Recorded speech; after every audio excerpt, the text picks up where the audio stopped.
Halo sobat, selamat jumpa, ketemu lagi kita di konten Ada Apa Hari Ini. Dan seperti biasa untuk yang belum subscribe, di subscribe dulu, tekan tombol like dan tinggalkan komentar bijak. Jangan lupa tekan loncengnya dan bagikan. Kalau sudah, mari kita lanjut.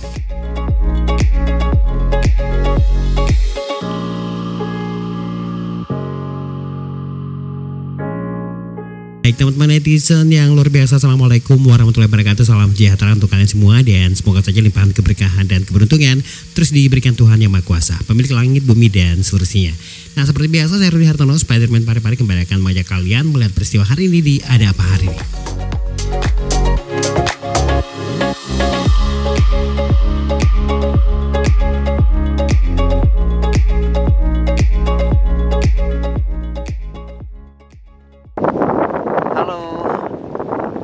Jumpa teman-teman, ketemu lagi kita seperti biasa.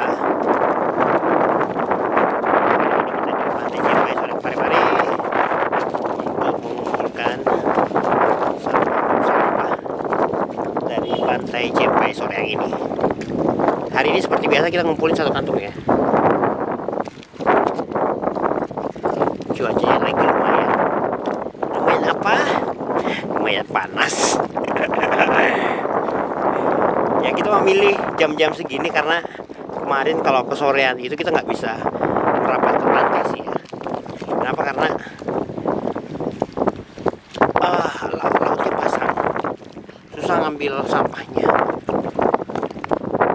Kalau begini kan enak ngambilnya, meskipun sebenarnya harus berpanas-panas dulu ya. Lumayan panas sih.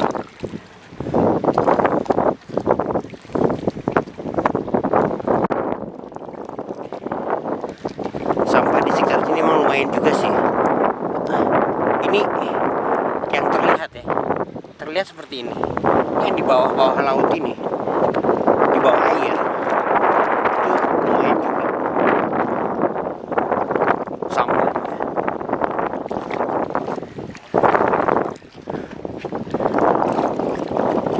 Tapi yang di bagian sini udah kita bersihkan sih ya. Pokoknya insya Allah kalau kita ada keyakinan bahwasanya laut ini nantinya ke depan akan bersih, insya Allah bersih ya, insya Allah. Yang penting yakin. Siapa tahu besok-besok pemimpinnya itu punya misi hampir sama dengan kita, buat pantainya luar biasa cantik, jaga kebersihan. Yang buang sampah sembarangan kedapatan langsung denda di tempat, kan bagus. Oke, cukup ya. Terima kasih teman-teman. Sampai ketemu besok. Salam jumpa. Di Indonesia, Hari Peduli Sampah Nasional diperingati setiap tahunnya di tanggal 21 Februari, yang juga merupakan peringatan peristiwa longsornya sampah di TPA Alui Gajah Cimahi pada 21 Februari 2005 silam. 157 orang meninggal dunia akibat peristiwa itu. Di beberapa daerah, peringatan Hari Peduli Sampah Nasional dilakukan dengan aksi peduli lingkungan oleh sejumlah komunitas pegiat lingkungan. Tidak mau ketinggalan, di Pare-Pare Sulawesi Selatan, Spiderman Pare-Pare yang dikenal aktif melakukan kampanye peduli lingkungan juga melakukan hal yang sama.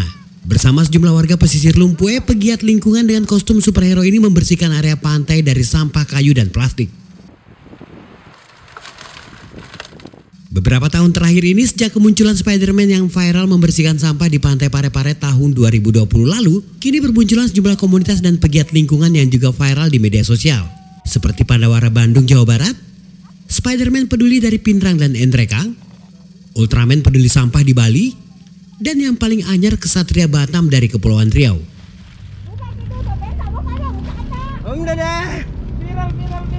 Alhamdulillah kita sudah memungut beberapa kantung sampah di sini, dan luar biasa sampahnya yang banyak, rupa-rupa warnanya.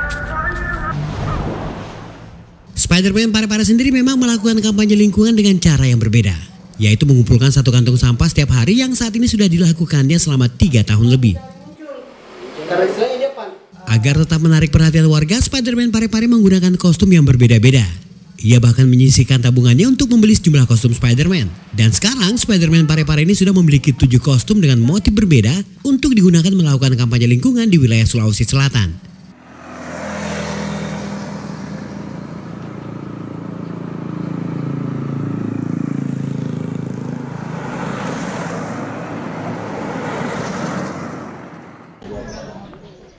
Ratusan santri dari sejumlah pondok pesantren yang ada di Sulawesi Selatan dan Barat mengikuti festival seni dan kaligrafi yang digelar oleh pesantren Muammar Gandhi.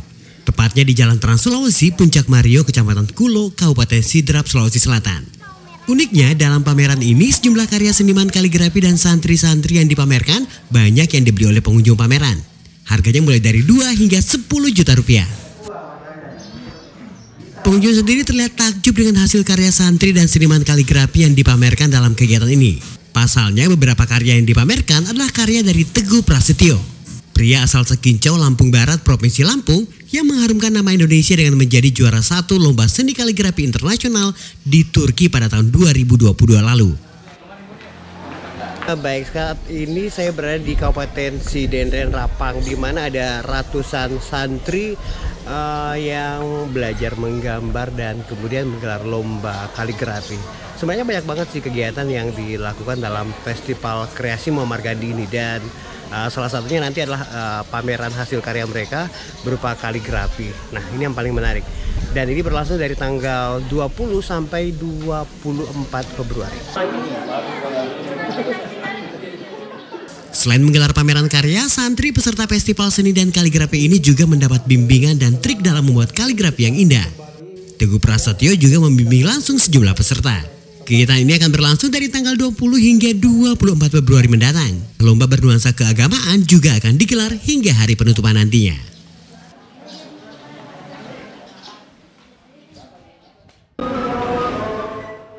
Kalau sedang berada di Sulawesi Selatan, khususnya di daerah kota Parepare, Pindrang, dan Sidendren Rapang, salah satu makanan khas yang wajib kalian coba adalah roti pamutu. Roti yang terbuat dari tepung beras dan pisang kepok ini punya rasa manis dan gurih yang bisa membuat kalian ketagihan. Roti pamutu ini punya nama berbeda di setiap daerah di Sulawesi Selatan. Sering disebut roti bere, roti loka, dan roti pamutu. Biasanya roti ini dimakan dengan cara dicocol di kari ayam, madu, atau palopo. Palopo ini adalah selai khas Bugis yang biasanya terbuat dari lelehan gula aren dan telur ayam kampung.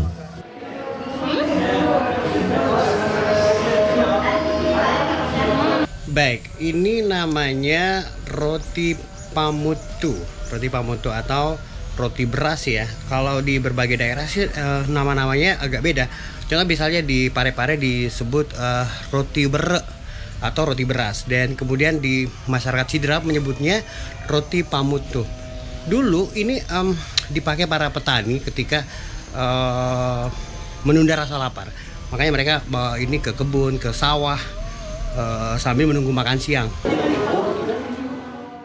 Meski termasuk makanan zaman dulu, sejumlah kafe dan resto mewah juga masih menyiapkan menu roti pamutu ini.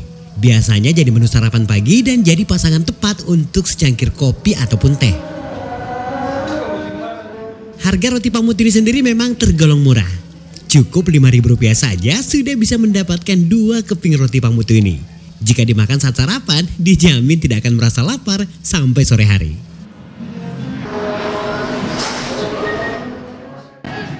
Tentu tidak bisa dipungkiri, kehadiran supporter di dalam stadion tidak hanya menambah keseruan dalam pertandingan sepak bola. Kreativitas mereka dalam menghibur sekaligus mengobarkan semangat tim yang didukungnya kerap menjadi pusat perhatian. Tanpa mengenal lelah, mereka bahkan bisa bernyanyi sepanjang pertandingan. Terlepas dari sejumlah kerusuhan yang kerap terjadi dalam pertandingan sepak bola yang melibatkan supporter, tanpa kehadiran supporter di lapangan, pertandingan di dalam stadion rasanya tentu saja kurang lengkap. Apalagi bagi tim tuan rumah yang mengharapkan dukungan dari supporter. Jadi wajar jika supporter dijuluki sebagai pemain ke-13 dalam dunia sepak bola. Di Sulawesi Selatan, supporter terbesar tentu saja adalah para supporter tim sepak bola PSM Makassar. Tim yang dijuluki Laskar Ayam Jantan dari Timur punya sejumlah kelompok supporter yang setia untuk selalu datang saat tim kebanggaan mereka bertanding, baik pertandingan tandang maupun kandang.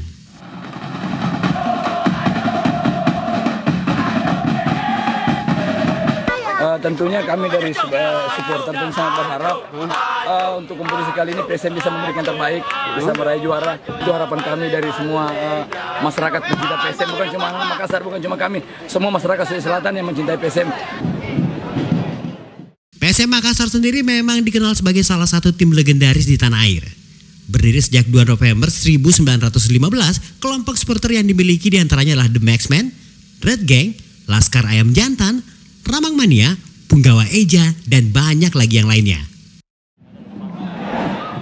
Di Indonesia, dandanan supporter saat datang ke stadion memang sangat unik. Seperti berdandan ala superhero hingga berdandan mirip dengan tuyul ataupun pocong. Mereka juga kerap membawa spanduk dengan tulisan unik yang bertujuan untuk memberikan semangat ataupun kritik kepada tim yang mereka dukung.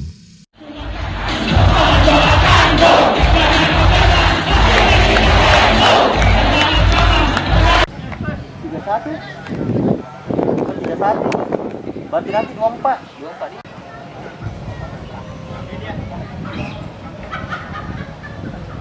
Berapa tadi ini? 23. Saya sudah lagi yang lagi frustrasi tapi kita untuk tidak ada yang terus dan bisa dengan leluasa alihkan bola kepada Sodul masuk satu dari